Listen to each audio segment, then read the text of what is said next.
Olá, estamos começando mais um DNA e a gente vai voltar a falar do tema empreendedorismo, conversando hoje sobre as competências empreendedoras. Para falar desse tema, eu estou recebendo hoje uma pessoa que não é fácil falar do currículo dele. Tamanha experiência mercadológica que ele tem, acadêmica, com atuações na área de desenvolvimento humano.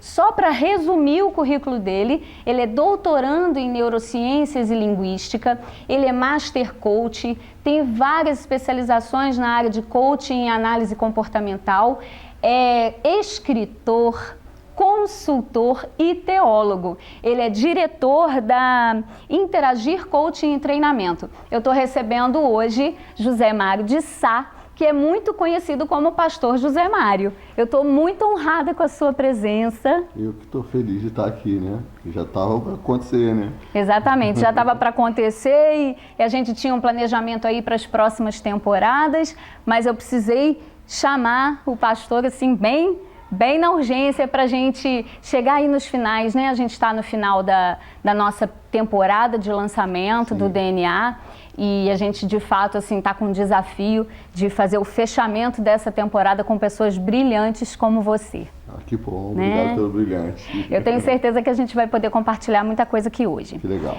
Antes da gente começar, né, no nosso tema propriamente dito, Zé Mário, a gente sabe que você é um especialista, um verdadeiro especialista em comportamento humano. E aí eu queria que você contasse um pouquinho da sua história, né, das suas crenças em relação ao desenvolvimento humano, que bandeira que você carrega, né, acerca desse tema. O desenvolvimento humano para mim é uma paixão, né? É uma paixão de família, né? Porque família grande, 8 irmãos, aí você já começa a entender que... Porque toda essa estrutura de comportamento começa dentro de casa. Por que todo mundo tem a mesma criação, mas o pai trata, um irmão reage de um jeito, o outro reage do outro? E com o passar do tempo eu fui entendendo essas observações de família, até me apaixonar por essa coisa de comportamento humano, onde eu engrenei para estudar e conhecer um pouco mais. E sou apaixonado por isso, de fato, realmente é uma coisa que me chamou muita atenção. E você não para de estudar, né? Isso tem a ver, de fato, com o que você defende acerca do desenvolvimento? Tem porque o comportamento ele é uma coisa que ele é adaptável, então toda hora você vai descobrir algo novo, então estudar é muito importante porque são técnicas novas, são descobertas novas, e isso chama atenção, são pessoas que estão descobrindo qual a nova forma de lidar com o outro, e isso é fantástico, então realmente não dá para parar, porque não tem como... É diferente de uma profissão que você aprendeu e resumiu. Coloquei o tijolo se coloca da mesma forma sempre. O comportamento humano não. Ele muda por causa das gerações, ele muda por causa do tempo, ele muda por causa da tecnologia, ele muda por causa de tudo. Então você tem que se manter atualizado por conta desses fatores, né? E você tem uma prioridade de atuação, assim, seja no desenvolvimento do indivíduo ou dentro das organizações? Qual é a tua praia? É o business ou é o indivíduo? Olha, uma coisa não acontece sem a outra. Porque assim, por trás de um empresário tem um indivíduo.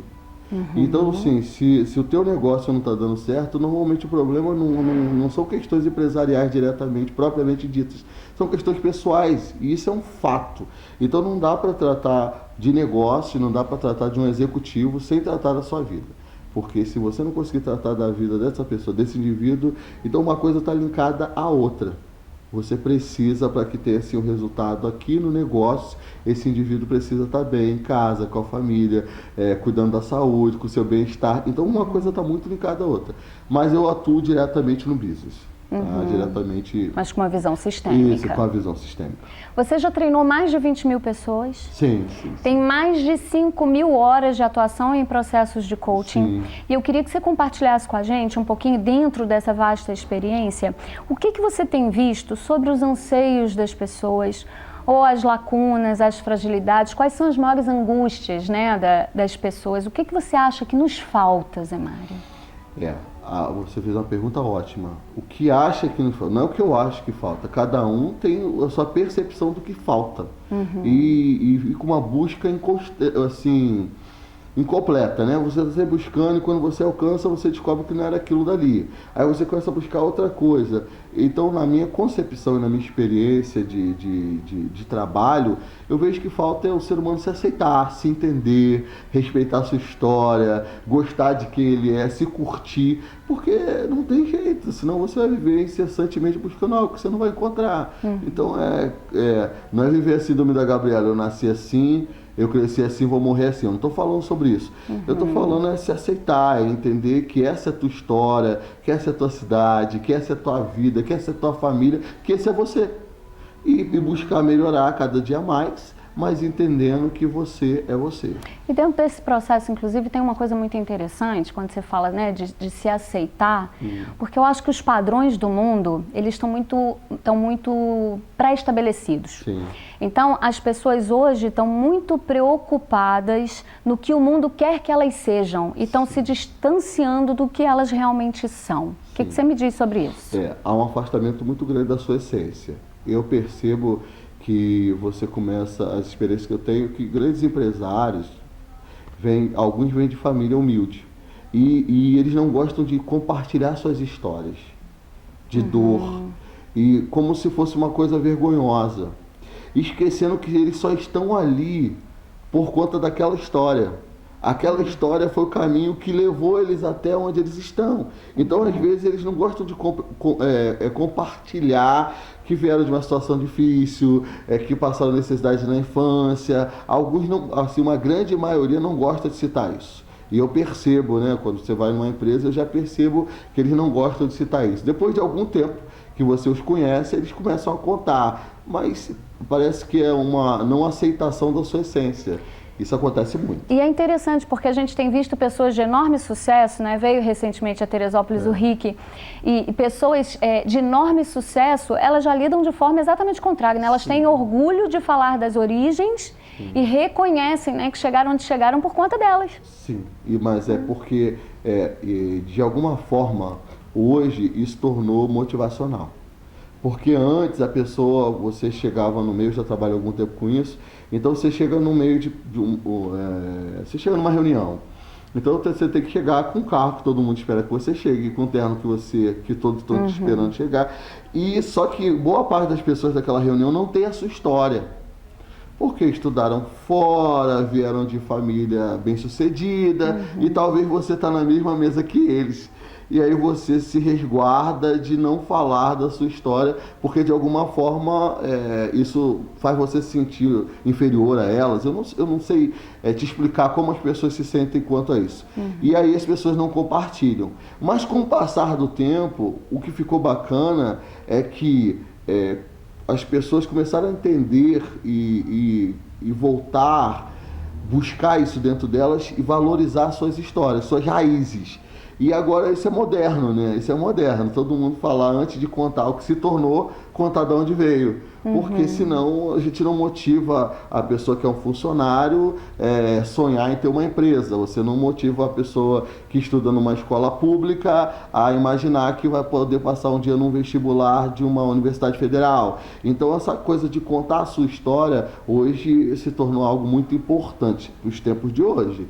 É diferente. Então, por isso que eu te falei que a constante mudança novo contexto. É um novo contexto. Inclusive, isso tem muito a ver com o nosso propósito com o DNA, porque quando nós pensamos no projeto DNA, a ideia era exatamente essa, dialogar com pessoas que são bem-sucedidas, que têm uma história de vida que reflete o esforço, que reflete as competências, que quem está lá, né, do outro lado da tela, nos acompanhando, está nessa posição exatamente para gerar essa crença, né, de que é possível para todos, né, e que as nossas histórias são de fato o nosso degrau. Sim, né? nossa história é o nosso degrau. Recentemente você participou de um mega evento em que você foi cerimonialista e passou por um desafio de entrevistar espontaneamente Ronaldinho Gaúcho, e a história acerca disso é muito interessante. A gente vai passar um VT rapidinho, só para você ter uma noção do tamanho, do vulto do trabalho que José Mário tem feito.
José Mário, você tem uma história muito legal na condução com o Ronaldinho nesse evento. Sim. Né? Eu queria que você compartilhasse com a gente como foi participar, né, disso de uma forma assim tão espontânea, tão surpreendente. Assim como tudo na minha vida é uma surpresa, é algo que você sonha em fazer, mas não sabe quando vai acontecer. Isso é muito interessante. Você sabe que vai acontecer, né? E eu sempre sonhei fazer um trabalho para alguém de nome, fazer um evento desse tamanho. E de repente eu fui convidado muito em cima da hora, um dia antes. Para variar. Para variar, um dia antes do evento. E me convidaram, um amigo meu até de Teresópolis, agradeço muito, o Fernando Maia, é um grande irmãozão, e ele faz eventos, grandes eventos, e precisaram de um mestre de cerimônia. E aí perguntaram, você conhece algum? Porque existem vários no Rio, várias pessoas muito boas nisso. E ele falou, conheço um amigo em Teresópolis, o cara já tem experiência em fazer e eu acredito que ele consiga dar conta de 5 horas de eventos. Ok, e aí nós fomos e foi muito legal, mas o bacana é que não estava programado, e isso já é uma coisa minha, né? Porque eu aprendi, eu levo a vida assim. Eu gosto de sentir o momento. Eu acho que as pessoas precisam ter essa percepção, deixar fluir, deixar a coisa acontecer. No coach a gente chama do flow, da conexão. Entender o momento, entender o que está acontecendo. E na condução do evento, a programação era que o Ronaldinho Gaúcho ele fosse ao palco, cumprimentasse, falasse com o público, tirasse algumas fotos e descesse. Porque ele é tímido por natureza, então ele não é uma pessoa que fale muito. O comportamento dele é um comportamento tímido. E o irmão dele, o Assis, é uma pessoa incrível, que já comunica com muito mais facilidade. Mas eu senti naquele momento que talvez se ele descesse do palco naquele momento tão legal, o evento desse uma caída, e eu aproveitei que ele estava ali e convidei ele, Ronaldinho, fica com a gente aqui no palco. E foi muito legal, porque para ele não se tinha um roteiro, porque nós não tínhamos criado, até porque a programação não era ele ficar no palco. Mas uma das técnicas que a gente aprende é conversar com pessoas tímidas, é falar de assuntos que eles dominem.